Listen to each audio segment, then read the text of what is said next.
Hello friends, Namaskar, good morning. I am Mr. Birari NN. Welcome all of you on behalf of Khade Vidyalaya Junior College. Today we deal with activity sheet of English language and let us start with our first part. Before turning to the first part, which instructions are given here? Instruction number 1, all questions are compulsory. There may be internal options. Number 2, answers are to be written in complete sentences. One word answer or incomplete answer will not be given credit. Figures, waves, diagrams, charts, tables, etc. should be drawn and presented completely with proper answers written as instructed. Use of color pen, pencil is not allowed. Use only black or blue pen. These are instructions given here, and accordingly solve activity sheet of English language. So follow all instructions given here. Let us start with our section number 1, prose section. Now, reading for comprehension, language study, vocabulary, summary, note making, or mind mapping. This is our part number 1, section number 1. So let us start with question number 1. See here. Question 1. Read the given extract and complete the activity given below. Now here this passage is given. If you read the passage carefully, this is the passage of the COP and the anthem. Topic number 1.3 or 1.4 may be there. So this is the passage from the COP and the anthem. Now A1, describe the atmosphere when the Sophie reached near the church. Describe the atmosphere. आपल्याला करायचं काय मित्रांनो की Sophie जेव्हा त्या चर्चच्या जवळ पोहोचला त्या चर्चचं वातावरण कसं होतं ते आपल्याला सांगायचं आहे. अ soft light glow through the violet स्टेन विंडो. तर पहिलं उत्तर त्या ठिकाणी ऑलरेडी दिलेलं आहे. अ soft light glow through the violet स्टेन विंडो. एक छान असा प्रकाश जो आहे तो त्या खिडकीतून येतो आहे. Now complete B, C, D and E. Now here in para number 1, atmosphere of the church given. Here was an old church, quaint and rambling and gabbled. Through one violet stained window a soft light glow, where no doubt the organist loitered over the keys, making sure of his mastery of the coming Sabbath anthem, for there drifted out to Sophie's ears sweet music that caught and held him transfixed against the convolutions of the iron face. The moon was above, full and radiant. Vehicles and pedestrians were few. Sparrows twittered sleepily in the eaves, or little while a scene might have been a country churchyard. And the anthem that the organist played cemented Sophie to the iron face. This is the atmosphere actually. Now we have to complete the activity here. First of all, activity A1. Now complete B. Now here. One violet stain window a soft light glowed हे already दिलेलं आहे. आता पुढचं वातावरण जे आहे चर्चचं ते कसं आहे तर बी मध्ये आपण त्या ठिकाणी लिहिणार. Number 2, organist were playing instruments as a practice for Sabbath. तर सॅबाथ नावाचा एक सण आहे. त्या सणासाठी त्या ठिकाणी एक धार्मिक गाणं वाजवण्याचं काम त्या ठिकाणी तो ऑर्गॅनिस्ट जो आहे तो करतोय. त्या ठिकाणी आपण लिहिणार की ऑर्गॅनिस्ट were playing instruments as a practice for Sabbath. Here you will get the line. The organist loitered over the keys and he practiced Sabbath anthem. तर एक ऑर्गॅनिस्ट त्या ठिकाणी त्या ऑर्गनवर त्या ठिकाणी गाणं वाजवण्याचा प्रयत्न करतो आहे. त्याची सराव जो आहे तो त्याचा चाललेला आहे. सी मध्ये आपण लिहिणार C. The moon had rose radiantly. No vehicles, no people on the road. इथे आले बघा. The moon was above, full and radiant. Vehicles and pedestrians were few. तर त्या ठिकाणी चंद्र जो आहे तो पूर्णतः प्रकाशमान झालेला होता आणि हा प्रकाशमान चंद्र जो आहे तो फुल त्याचा अतिशय सुंदर असा प्रकाश पडलेला आहे. The moon had rose radiantly. No vehicles, no people on the road. आणि त्या ठिकाणी कुठलेही व्हेकल्स दिसत नाही रस्त्यावर. कुठेही पादचारी जे आहे पेडिस्ट्रियन्स त्या ठिकाणी दिसत नाहीये. हे आपण लिहिणार सी मध्ये. D, sparrows were twittering silently in their nest. तर ह्या ठिकाणी आलेलं आहे sparrows twittered sleepily in the eaves. तर ह्या ज्या चिमण्या आहेत त्या शांतपणे त्या ठिकाणी त्यांच्या ते जे घरटी आहेत त्या घरट्यामध्ये त्या ठिकाणी त्यांचा चिवचिवाट जो आहे तो शांतपणे त्यांचा चिवचिवाट चाललेला आहे. हे आपण लिहिणार इथे डीमध्ये. Sparrows were twittering silently in their nest. त्यांच्या घरट्यात त्या शांतपणे त्यांचा चिवचिवाट जो आहे तो मंदपणे चाललेला आहे. And last one, organist were playing anthem which soothed Soapy. आणि त्या ठिकाणी ऑर्गॅनिस्ट जो आहे, ऑर्गॅनिस्ट वेअर प्लेईंग अँथेम, ते धर्मगीत जे आहे तो वाजवतो आहे organist. And Soapy he heard the music of the organist. तर त्याचे जे सूर आहे तो ते ऐकतो आहे. तर या पद्धतीने ABCDE. Now move to next part. Complete the following. After listening to the sweet and solemn organ notes Soapy decides to. Now A2 having 2 marks. Complete the following. After listening to the sweet and solemn organ notes Soapy decides to. जेव्हा ते संगीताचे सूर त्याने ऐकले, अतिशय सुमधुर सूर त्या ठिकाणी त्याने ऐकले आहेत, तेव्हा सोपीने काय ठरवलेलं आहे, व्हॉट डिसिजन सोपी टूक. तर सोपीचा निर्णय त्या ठिकाणी काय झालेला आहे. Now A2 he would work hard and pursue his old eager ambitions. Now Soapy decided to work hard and pursue his old eager ambition. त्याने ठरवलं की त्याच्या ज्या जुन्या महत्त्वाकांक्षा होत्या, जुन्या इच्छा होत्या, त्या आपण पुन्हा त्याला एक नवीन त्याला हे करायचं, नवीन पद्धतीने त्याला पुन्हा आपण सामोरं जायचं आणि त्या इच्छा ज्या आहे, आकांक्षा ज्या आहे त्याचं पुनर्जीवन त्याने केलेलं आहे. तर त्या ठिकाणी आपण ही would work hard and pursue his old ambition. तर आता तो कष्ट करणार होता आणि त्याच्या ज्या जुन्या महत्त्वाकांक्षा आहेत त्यांना एक पुनर्जीवन तो देणार होता. इथे या ठिकाणी आपल्याला त्या ठिकाणी कळणार आहे की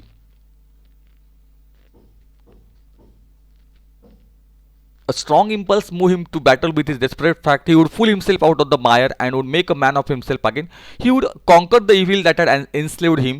There was time he was young yet. He would resurrect his old eager ambitions and pursue them without faltering. Here, he resurrect his old eager ambition. त्याच्या जुन्या महत्त्वाकांक्षा त्या पुनर्जीवित तो करणार होता.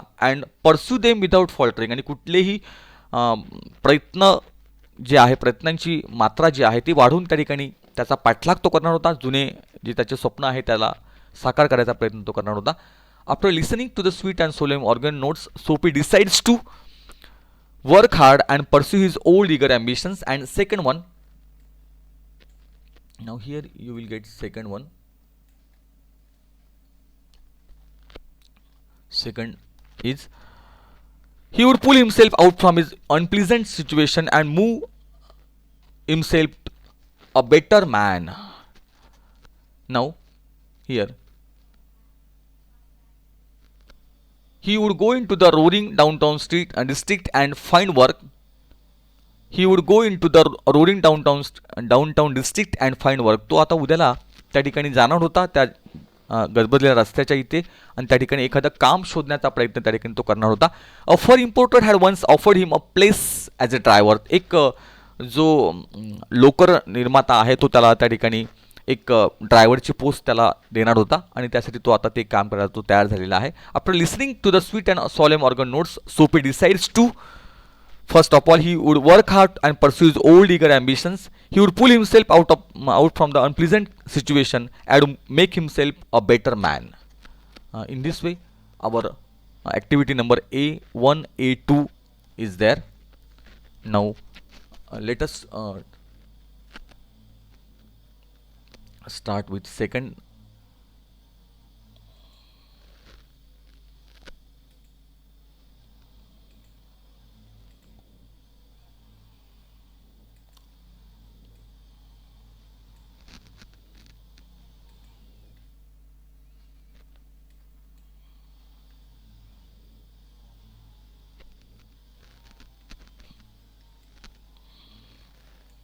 Here B. Now move to next. A3 is there. Guess out the specific meaning of the word anthem in the context of the story. Guess out the meaning of the word anthem in the context of the story. तर ह्या कथानकामध्ये anthem या शब्दाचा अर्थ नेमका काय आलेला आहे तो आपल्याला सांगायचा आहे. तर त्याचा अर्थ जो या ठिकाणी आलेला आहे तो आहे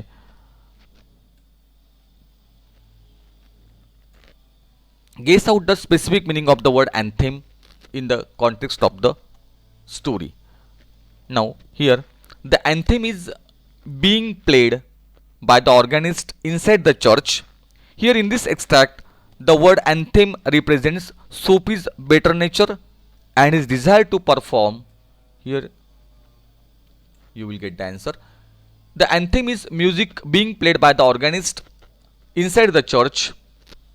तर ह्या ठिकाणी अँथेम जे आहे ना ते त्या चर्चमध्ये जे विशिष्ट पद्धतीने गाणं त्या ठिकाणी जे प्रॅक्टिस चाललेली आहे त्या ऑर्गन वादकाकडनं. In this extract the word anthem represent Soapy's better nature. तर ह्या ठिकाणी सोपीची जी मनाची अवस्था आहे त्याचं जे एक सुस्वभाव या त्याचा जो स्वभाव आहे चांगला स्वभाव जो आहे ही डिझायर टू रिफॉर्म आणि त्याची जी एक अंतर्गत इच्छा होती की आपल्याला बदलायचं आहे आपल्याला काहीतरी वेगळं करायचं आहे ती इच्छा त्या ठिकाणी त्या अँथेममधनं दाखवलेली आहे.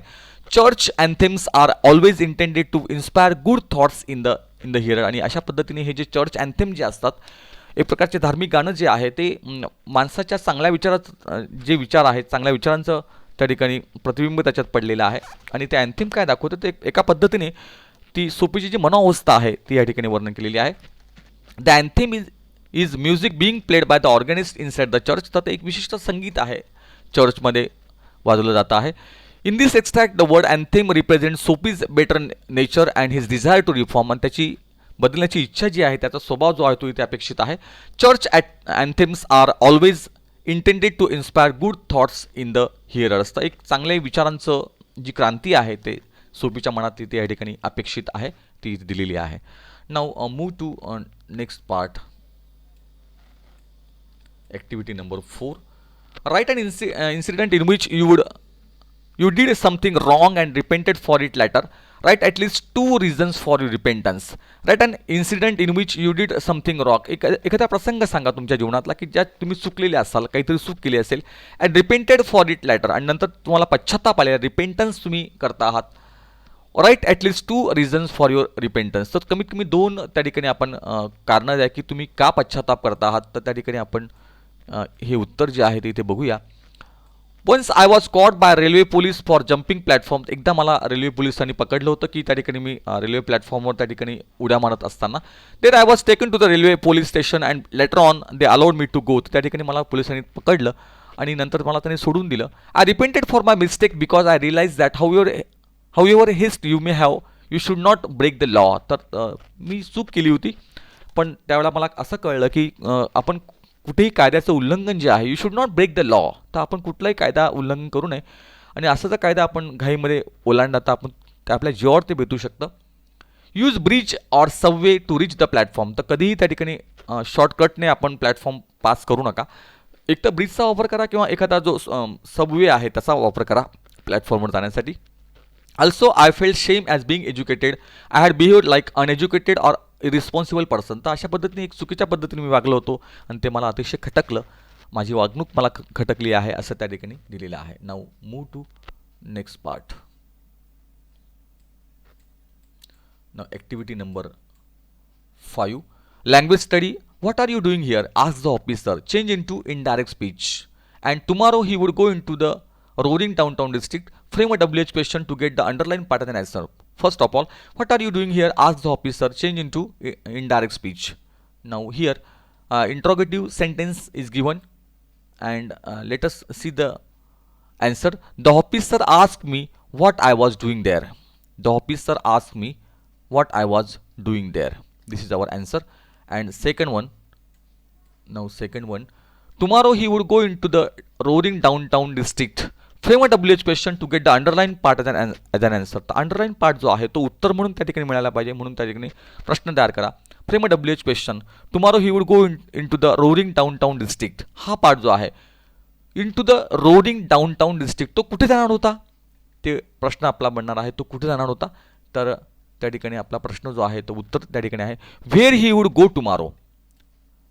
त्या प्रश्नाचं उत्तर तुम्हाला मिळणार आहे he would go into the roaring downtown district. म्हणजे उत्तर आपलं जे आहे मित्रांनो ते आहे where he would go tomorrow.